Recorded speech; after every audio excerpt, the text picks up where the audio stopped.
Welcome to Kit Plus. We have another exciting show for you with a multitude of fascinating and talented guests this week. Stay tuned, you can't wait to see this one.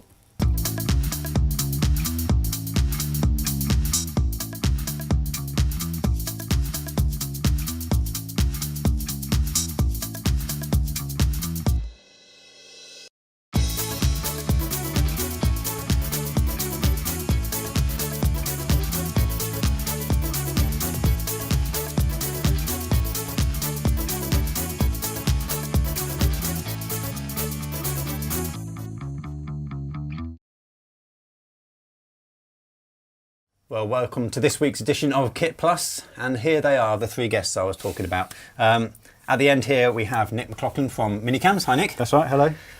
In the middle, Adam Pearce. We spoke before, we've been on the show before. Yeah, from Sound Networks. Hi. And next to me is this stranger called Chris Waddington from Newtek. Hi Chris. Hi John. Guys, you each obviously produce various pieces of equipment that fill a hole in this industry. And we're going to have a little chat about how these can work together and where we would use this. Nick, let's start with you. Let's start talking about what you guys do. Now, your company's Minicams. That's right, yes. There's a clue in the title. There is what it is that you guys can help well us, done. You guys do.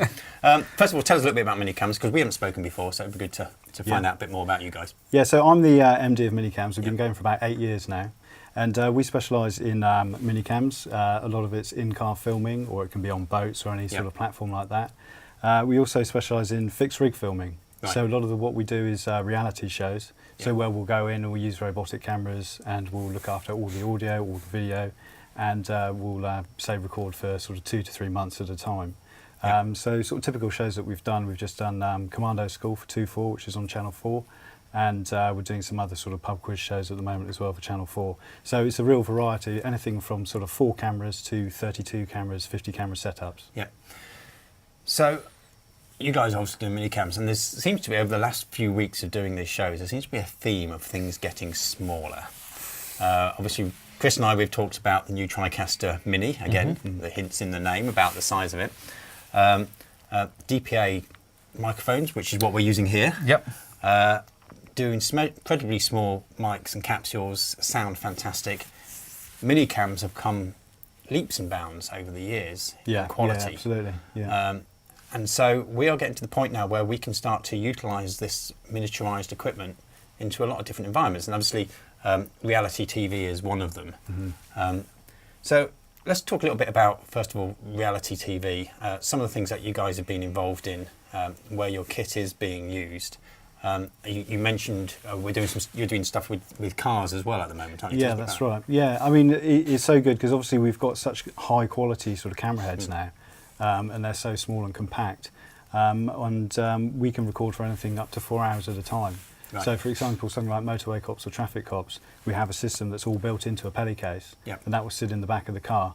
And there'll be an operator in there, and he can sort of press record, and then we can just record for 4 to 5 hour chunks, knowing that whatever happens, we've got in that 5 hour chunk. Right. And it's all miniaturised, and it's very, it's all in a very small pelly case, and sort of doesn't get in the way of the police or their driving or anything like that. So yeah, that's one example of where this sort of miniaturisation has opened up that access. Brilliant. Now, Adam, while I've got you here, and you've got a range of some of the mics that DPA do. We're using some at the moment. These are particularly good in sort of those reality shows or those shows where you need to get people mic'd up. Tell us a bit about these that we're wearing here. Yeah, so this is a necklace microphone. It's developed originally for Big Brother in Denmark. Right. Essentially, the idea is it's meant to be easy to put on, easy to take off. Doesn't need to be a lapel clip, but also something that the user themselves can take off and remove. And obviously size and discreteness, although it maybe doesn't look the most discreet thing here, we're all wearing them, and actually if you don't know they're there, they can be quite nicely hidden. And that all stems from this capsule, which is the 4061, which has kind of been the bread and butter of DPA for a while, and has got a long history in car recordings as well. So it's the same thing for voice, but miniaturization and discreteness, I guess, of just microphones and cameras is becoming more and more prevalent. And more essential, especially as directors and producers are having more and more of a say of this stuff. And now as well, if we're talking about motorsport stuff, it's not only dialogue that that people are using microphones for. With some very high-profile racing cars, which I can't mention for legal reasons. They have DPAs all mounted in the engines, which is kind of everything that's captured for that, and also with a lot of computer-grained stuff as well. As reality TV, they're using miniature mics to get into really small spaces. So, and obviously that also applies to interiors as well, keeping out of camera shots, avoiding shadows. You just can't have big shotguns sitting here in a car. It's never really going to work. So, yeah. So, I mean, that's miniaturisation really is the key now, and it's opening up to a lot of other areas. Sports being one of them. I mean, people are wearing mics now. The refs are wearing mics. The referees' assistants are wearing mics. In fact, there's mics all over the place. And again, you can now get ref cams, can't you? I mean, you can have cameras on the ref. And Chris, people are starting to stream sports an awful lot more now, aren't they? They are, I mean, it's not. It used to be that you could only watch it if you had pay-per-view on certain channels and things like that. But nowadays, you're streaming out to the internet as well. And this is where obviously things like the TriCaster Mini and the TriCaster Range can come in handy on the sports side of things. Yeah. So everything is now just going to the point where the environment in which you can use this kit is opening up, isn't it? I think with sports as well. Certainly, when you talk about fan engagement as well, you know, you want to be able to, you want to get to put the viewer as close to the action as possibly can. And if they're not physically at the stadium or the venue or whatever it may be, you want to be able to provide them with as many camera feeds, as many camera angles, and as much information so they can really immerse themselves in that sport. And I think that's what this miniaturisation allows you to do. It's not acceptable to miss anything. No, that's that's something that it used to be all right, but the user doesn't accept that. Yeah. So that's why we have to have more cameras, more channels, more everything needs to be more. I mean, talk about the referees. Something we've been running on rugby now for a bit is miking up the referees, and that's where kind of water resistance has started to come into play, being completely discreet and things like that. But even you know, do you think they wouldn't care what a mic looks like in that environment? But they do. Right. And but yeah, you just can't miss anything at the moment. They need. The viewer wants to see absolutely everything that's going on, particularly with sports. They demand it, really.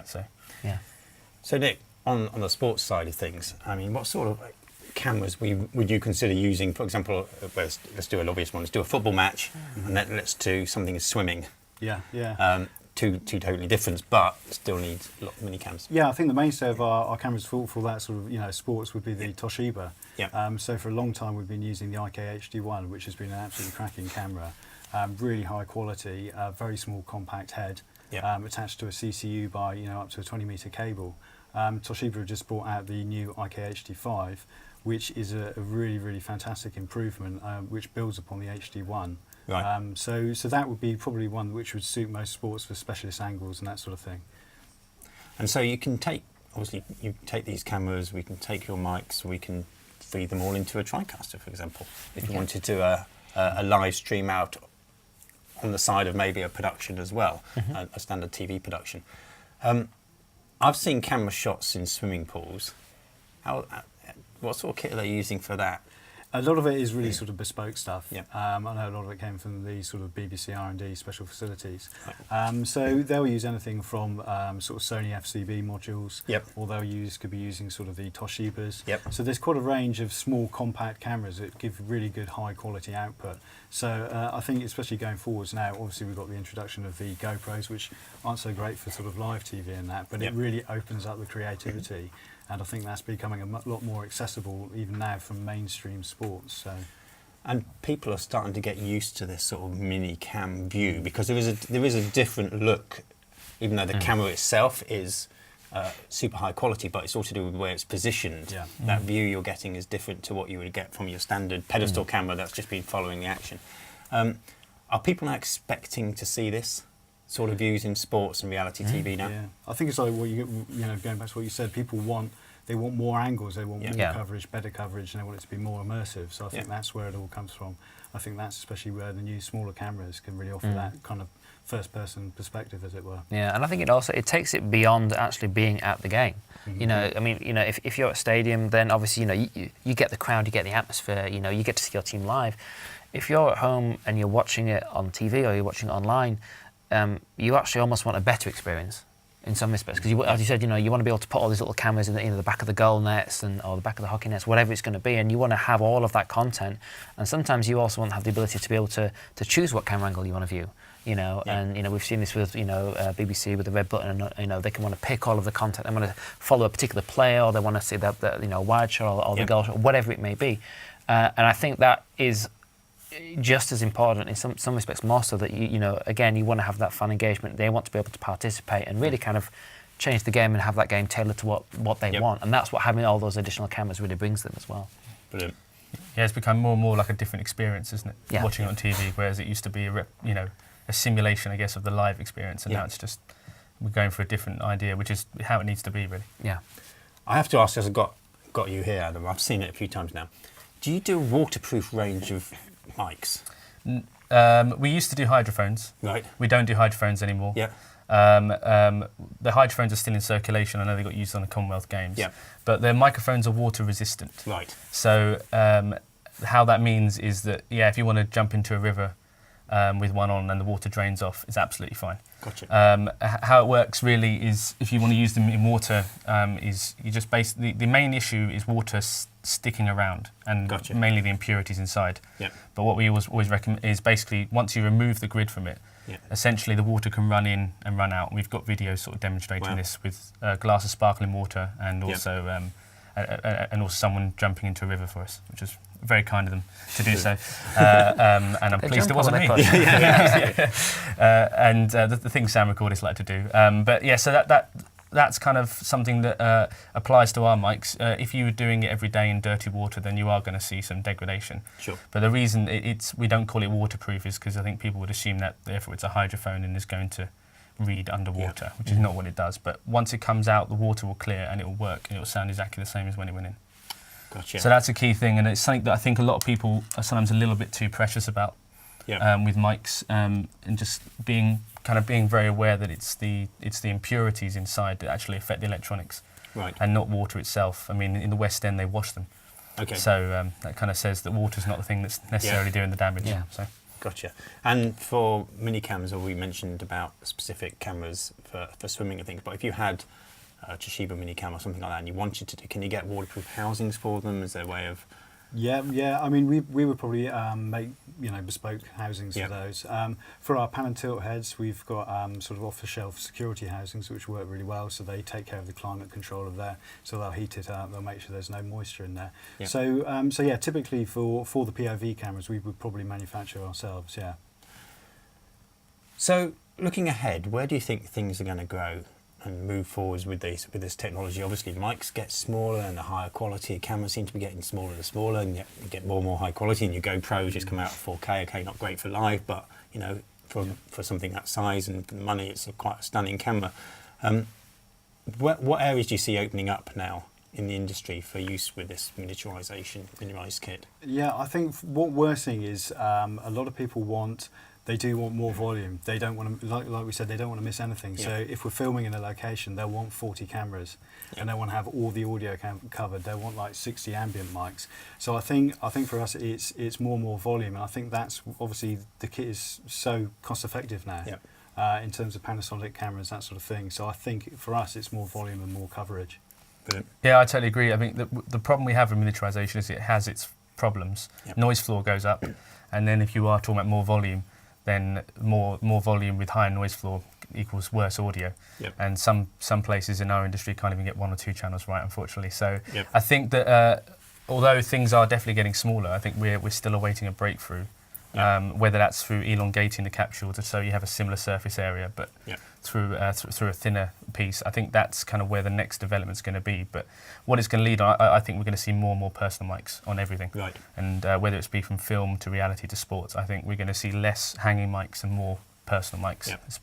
Yeah. Gotcha. Chris, from a Newtek point of view, you guys are taking all these feeds in and doing things with them. A lot of things, yes. Yeah. Where do you see things moving? I think, well, I mean, we've seen it with the Mini in terms of, making, basically taking what you would get in a normal OB truck and really compressing it down to an incredibly portable system that you can just take on a backpack on a plane and take it out, and you can switch an entire show. I think, having something smaller but still maintaining that production value, I think is key. Yeah. And I think, that's something that we've always sort of kept, in the back of our minds when we're building our products. And be the same for you guys, that, you know, you need to make sure that you're building something that really fulfills the need. And I think certainly with the TriCaster and also with 3Play, you know, we do our sports production system. You know, we do TriCasters, a professional TriCaster in a 2IU rack, and we do a 3Play, which is a 6-channel 4-in 2-out sports production unit in a 2IU chassis again. So, you know, you can literally switch the entire sporting event and have full sports production, full replay in 4IU in total. And, you know, normally, I mean, for example, replay, you know, you need to capture all these cameras, you need to capture all of the action. People expect replay as just, it's a de facto now with any sport. If you don't offer replay, people are going to switch off. And traditionally replay is big crates, you know, a lot of equipment, a lot of noise, a lot of operators, and having something now in a 2IU form where you can say, right, we can offer you 4 channels of replay is just astounding, really. So I think just, you know, not letting the technology get in the way of things. You know, at the end of the day, it's still telling a story. It's still, the important thing is just to get the person as close to that sport action as possible. And really, that all that technology allows us to do is just to do that, is to bring people as close as they can. Brilliant. So Nick, you've recently been working on a driving series with wives, I believe. That's right, yeah, it's called Never Teach Your Wife to Drive. Brilliant. And that's been using your kit as well? It has, yeah. So that's been using the new IK-HD5 cameras. Yep. So it's a 3-camera in-car system, all built again into a small pelly case. Yep.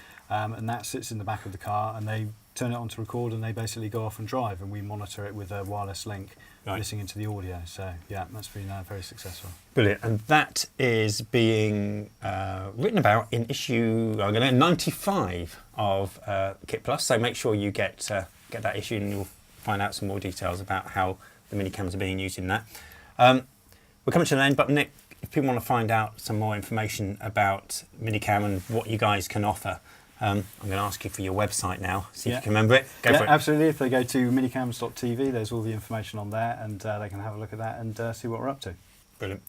Guess what? Same thing to you, Adam. Obviously, we've been using DPA mics for a while. We think they're fantastic. People want to find out some more about DPA and sound networks. Yeah, sure. So you can go to soundnetwork.co.uk, where we have all the kind of videos and stuff, or dpamicrophones.com. Fantastic. Guess what, Chris? Yeah. Over to you, mate. If people want to know more, they can just go to our website, www.newtek.com. Newtek spelled Newtek. Brilliant. Guys, thank you very much. It's been fascinating talking with you. It's fascinating, isn't it? Things are getting smaller, but the quality's still remaining the same, and just gives you those extra angles and things. And if you want to find out more, go and have a look at these guys' websites and find out what they've been up to. You can find out what we've been up to on our website, of course, which is kitplus.com, where you will find this and many other shows. So make sure you go and check that out and subscribe to our YouTube channel and all that sort of stuff. In the meantime, we have finished here, but we will be back with you again shortly, I am sure. So that's goodbye from all of us here. Goodbye.